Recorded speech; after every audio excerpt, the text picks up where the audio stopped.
Good evening and welcome to the Friday night edition of Newsmax Prime. I'm J.D. Hayworth. Of prime interest tonight, insults, catcalls, and controversy. Is this any way to elect a president? While that question calls for introspection, the quartet of Republicans still in the running just don't have the time. They're too busy. That's because there are GOP contests tomorrow in 4 states, Kansas, Kentucky, Louisiana, and Maine, with 155 delegates at stake.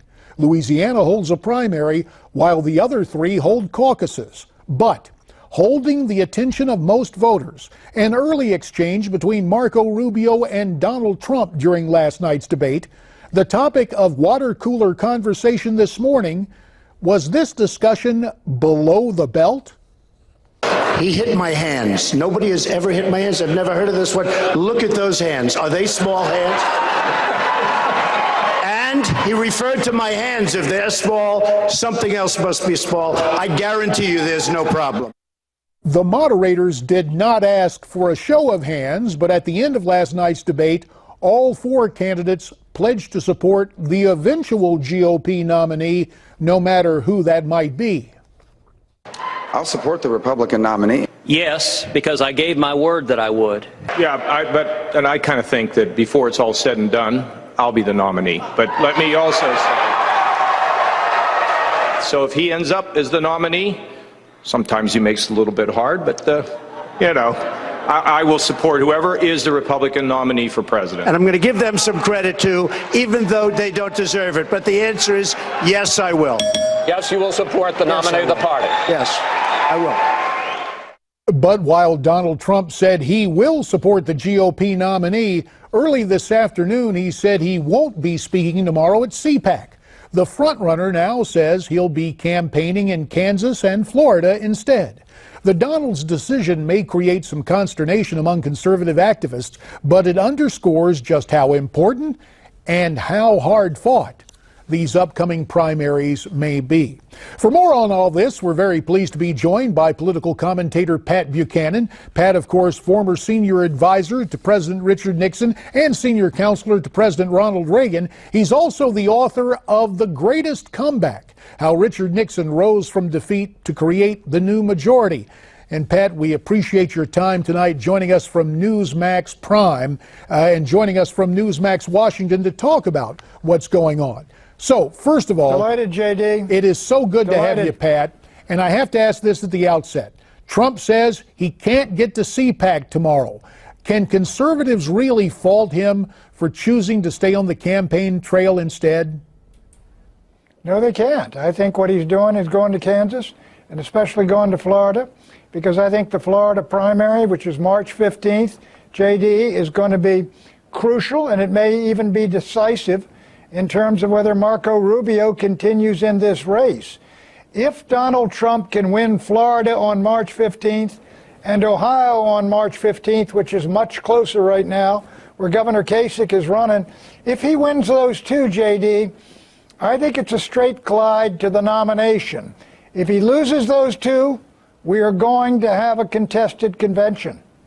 Well, speaking of the prospect of a contested convention, Pat, Mitt Romney was on NBC's Today Show this morning, and Mitt doubled down on his comments from yesterday at the University of Utah about wanting to stop Donald Trump any way he can. Let's look and listen. There's no question I'm going to do everything within the normal political bounds to make sure that we don't nominate Donald Trump. I think he would be terribly unfit for office. I don't think he has the temperament to be president. And so I want to see one of the other 3 become the nominee. Pat, do you think Romney will wind up hurting Donald Trump?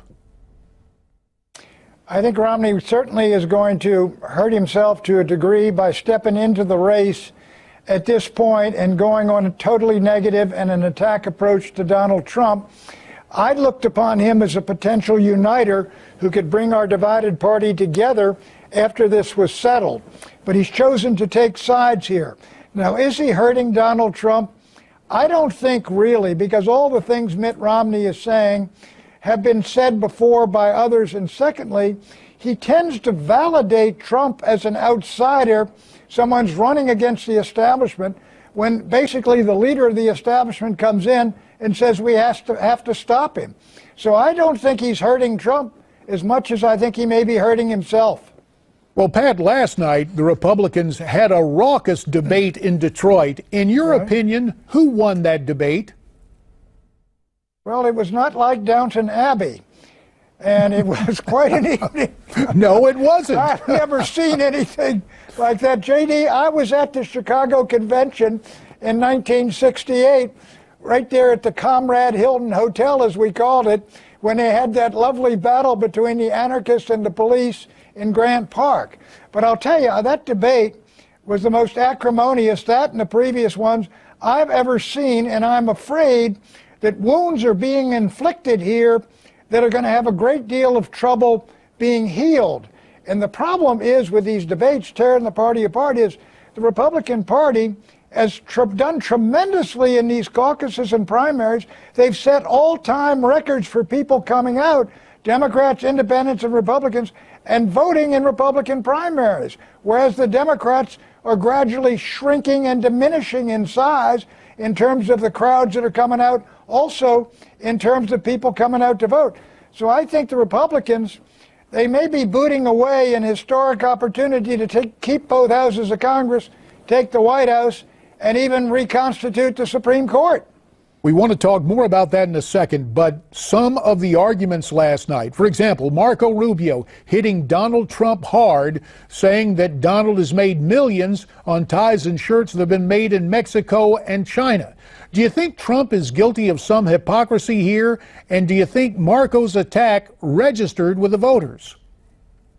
Well, I think there is an apparent contradiction between the ties and the other apparel that Donald Trump has, earmarked, but with his own name on it, and the fact that they're made abroad, and there's no question about it.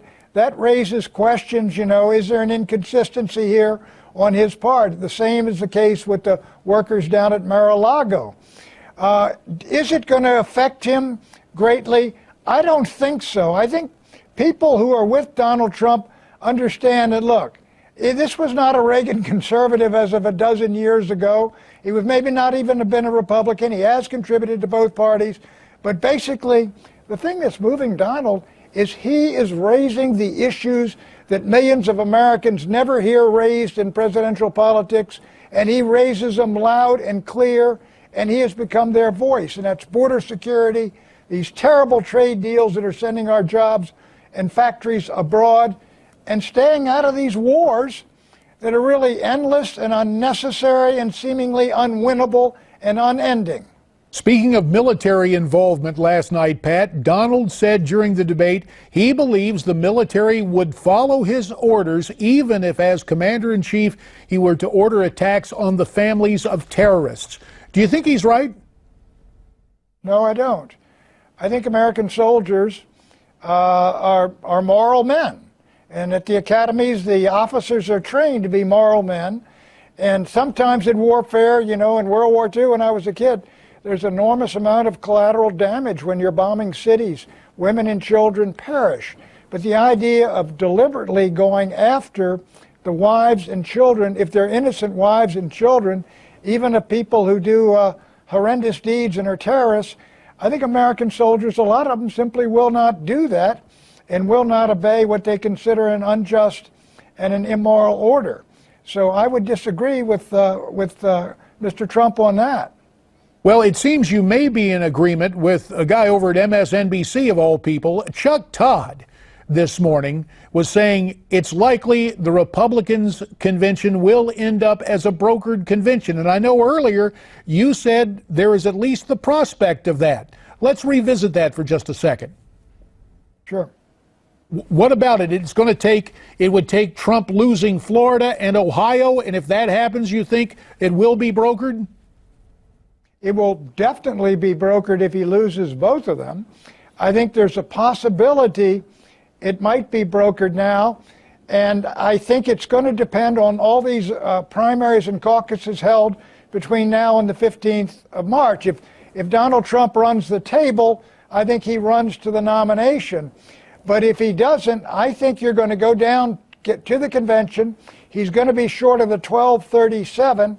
And in that case, I think it's Katie bar the door. I can see how the establishment can amass enough delegates to stop Trump from getting the nomination. But what do they do then?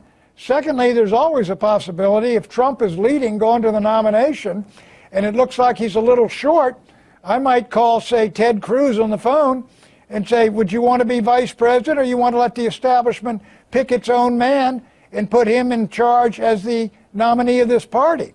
So I think there's a lot of things that could happen, but I think there's a very real possibility. I agree with Chuck Todd on that, and I saw him this morning, that there's a very real possibility that we're going to get down there to July, and there's not going to be, and Donald Trump will be the front runner. He'll have most of the delegates, most of the states, most of the votes, but will not be the nominee.